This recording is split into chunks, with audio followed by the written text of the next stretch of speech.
Let It Be was released by The Replacements in October of 1984. The Minneapolis band's fourth album was universally acclaimed, making the top 10 of over 150 college radio stations and glowing praise from critics and fans.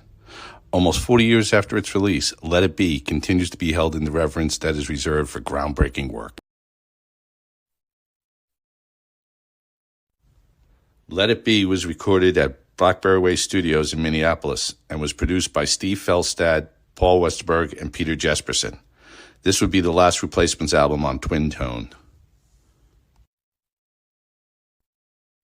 The recording of Let It Be began in late summer 1983 and stretched through the winter until spring 1984.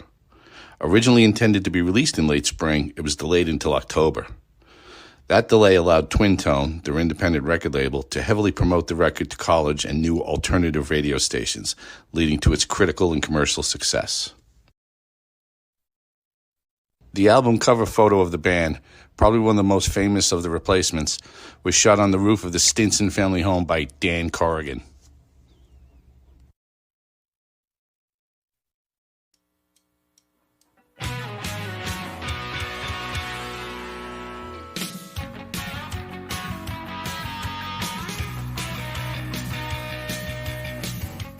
Paul Westerberg, the Replacements songwriter, had been evolving.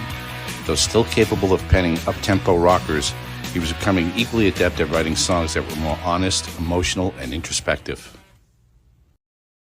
16 Blue, Answering Machine, and Unsatisfied reflected this new vulnerability, and while antagonizing some longtime fans that only wanted up-tempo rock and punk anthems, the songs also attracted newer fans.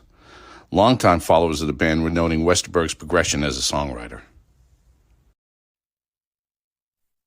The Replacements had toured with R.E.M. in 1983. Though ostensibly rivals in the American indie scene, the two bands were friendly. Peter Buck was originally mooted to produce Let It Be. Although he didn't end up producing, he was in the studio the first week of recording and played the guitar solo on I Will Dare. When released as a single in September, I Will Dare was an immediate college radio hit.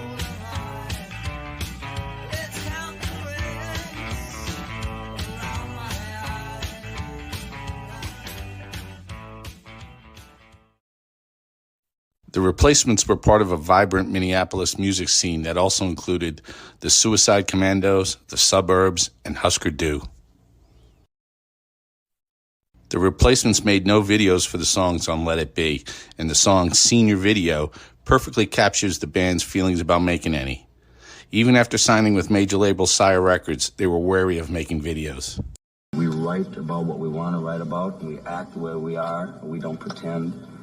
And it's like people won't accept that because they're used to a package kind of thing where you have to put on to be accepted. You know, you have to look good on TV, you have to act like you're into it. And sometimes we're not into it and we don't pretend that we are, you know? The Replacements would play over 200 shows supporting Let It Be, touring until early 1985. Let It Be has gone on to sell over 250,000 copies since its release and is on best of album lists from Pitchfork, Spin, Village Voice, Rolling Stone, and dozens of others. 1984 was an amazing year for music. Bruce Springsteen, Madonna, and Prince all released huge mainstream albums that sold millions of copies. Outside the mainstream, R.E.M., the Minutemen, Husker Du, and the Smiths all released seminal works that went a long way towards defining what was actually alternative music. The Replacements would go on to release 4 more albums with varying degrees of success before disbanding for good in 1991. Though each succeeding album had its high points and memorable songs, many critics and fans still regard Let It Be as their finest moment. Thank you for watching. Please like and subscribe. See you next time.